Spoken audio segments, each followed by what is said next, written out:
मैंने इल्म सीखा, मैं इंजीनियर हूँ, मेरी तलीम सबसे ज़्यादा है। तेरी तलीम वही शैतान की तलीम जैसी है जिससे शैतान भटक के दुनिया में ज़लील व ख्वार हो। हमारा काम ख़त्म। अब हम आ गए हैं लबई के लिए, तुम्हें जड़ से उखाड़ के फेंक देंगे इस मुल्क से। जुर्रत वाला होता निकल के गिरफ्तारी दो, अदालत जाके अपना मौका बयान करो। जरूरत ही नहीं है सर, क्योंकि गलत है। बाबा जी खातम रिजवी को गिरफ्तार नहीं किया, साद रिजवी को गिरफ्तार नहीं किया, पूरी क़यादत को गिरफ्तार नहीं किया, जाके मौका बयान नहीं हुए। जरूरत ही नहीं है सर, इसको पता है मेरे पीछे 2000 बंदा नहीं आना भाई। जब तुम्हारी दलील इतनी सच्ची है, तुम्हारी लॉजिक इतनी सही है, इतनी मजबूत है, उनको छोड़ो। हम न आलम दीन है, न हाफ़िज़ कुरान है। हम तुमसे कहते हैं लाओ 4 टॉपिक, तुम भी आ जाओ, हम भी आ जाते हैं, आके बात करो। इसको सपोर्ट करने वाले आप कहीं भी दिखें, यूथियों के अलावा कोई भी नहीं है। इंजीनियर मिर्ज़ा की जानब से पै दर पै गुस्ताखियाँ हुई हैं, सहाबा कराम के ख़िलाफ़ बकवासात की गई हैं। और साद रिज़वी साहब ने भी एक अपने बयान में कहा था कि आए दिन आए रोज़ नए नए फितने इंजीनियर मिर्ज़ा की सूरत में, प्लम्बर की सूरत में आए होते हैं। तो मुख्तलिफ़ मसालिक के उलमा कराम ने इसके ख़िलाफ़ मुकदमात भी किए हैं, लेकिन अभी तक अमल दरामद तो कोई नज़र नहीं आ रहा है। इसकी जो गिरफ़्तारी के ऑर्डर भी जारी हो गए हैं। तो क्या समझते हैं कि वजह क्या है, इसकी गिरफ़्तारी लेट क्यों हो रही है? देखें जी, ये वही मरज़इयों के बारे में आपको पता है। मैं पाकिस्तानी अवाम को बताता चलूँ, हमारा मुल्क पूरी दुनिया में वाहिद मुल्क है जहाँ पे इस टाइम सबसे ज़्यादा कादियानी है। और सबसे ज़्यादा कादियानी होने की वजह से ये 1 करोड़ प्लस हो चुके हुए हैं। इस मुल्क के आला ओहदेदारानों में कादियानी मुकम्मल बैठ चुके हुए हैं, जो कि एक मुकम्मल साजिश के तहत है।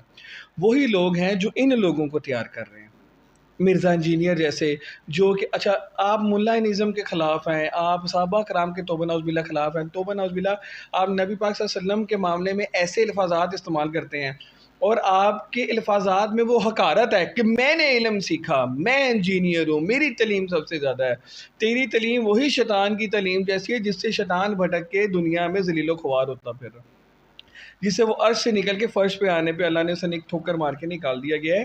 तो ये वही लोग हैं जो एक कमरे में बैठ के अपने कुछ पैरोकारों के सामने अपने बयान करते हैं, अपनी तरीके से मतलब उसका करते हैं पेश, और बाद में जब इनको उनके ख़िलाफ़ कहा जाता है कि आके करें, हमारे से बातचीत करें, तबसरा करें, तो ये लोग कहते हैं जी ये लोग तो मानेंगे नहीं।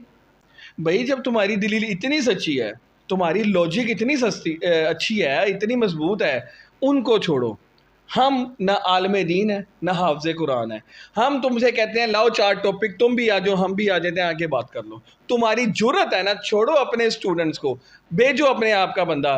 दो हदीसें याद की हुई हैं, 29811 एक, और एक सही मुस्लिम बुखारी की, और एक 2980। वो उस पे इतना फोकस किया, तो भाई उसके अगेंस्ट 40 हदीसें हैं मुस्लिम बुखारी की, सही मुस्लिम की, तो वो किसने पढ़नी है जाके? वो तुमने नहीं बतानी इन लोगों को। तो बेसिकली इसका मकसद ये है, ये अच्छा, इसको सपोर्ट करने वाले आप कहीं भी दिखें, यूथियों के अलावा कोई भी नहीं है। कोई दूसरा बंदा इनको सपोर्ट नहीं कर रहा। क्यों? क्योंकि वो इमरान नियाज़ी हक़ में बोलता है, वो यूथी इसके साथ मिलकर इसको डिफेंड करते हैं। उन्हें कोई फ़र्क नहीं पड़ता, माशरे में बेहयाई फैला रहा है, इस्लाम के ख़िलाफ़ बात फैला रहा है, इस्लाम के अगेंस्ट सहाबा कराम की कभी गुस्ताखी, कभी तौबा नऊज़ुबिल्लाह दाता गंज बख्श रहमतुल्लाह अलैह की गुस्ताखी। ये वो खबीस हैं जो अपने आप को तलीम में सबसे ऊपर समझ के लोगों में प्रेजेंट करते हैं। लेकिन देखें, जुर्रत वाला होता निकल के गिरफ्तारी दो, अदालत जाके अपना मौका बयान करो, कहो अपने पैरोकारों से, जो फौजी, जो कादियानी, उनको को करें तुम्हें सपोर्ट, पहले जेल जाओ, दो ट्रायल। जरूरत ही नहीं है सर, क्योंकि गलत है। बाबा जी खातम रिजवी को गिरफ्तार नहीं किया, साद रिजवी को गिरफ्तार नहीं किया, पूरी क़यादत को गिरफ्तार नहीं किया, जाके मौका बयान नहीं हुए। जरूरत ही नहीं है सर, इसको पता है मेरे पीछे 2000 बंदा नहीं आना। क्यों? वो इसलिए नहीं आना क्योंकि लोग इसे सिर्फ यूट्यूब का मसीहा समझते हैं, लाइक इमरान नियाज़ी, और कुछ नहीं है। ये वो लोग हैं कि इनको कोई सपोर्ट जो करते हैं सिर्फ यूट्यूब की हद तक करते हैं, और ये सिर्फ इतना फैलाने वाले हैं। मरज़इयों में जुर्रत होती, आज आपके मुल्क में खुल के काम करते होते ना, अगर सच्चे होते।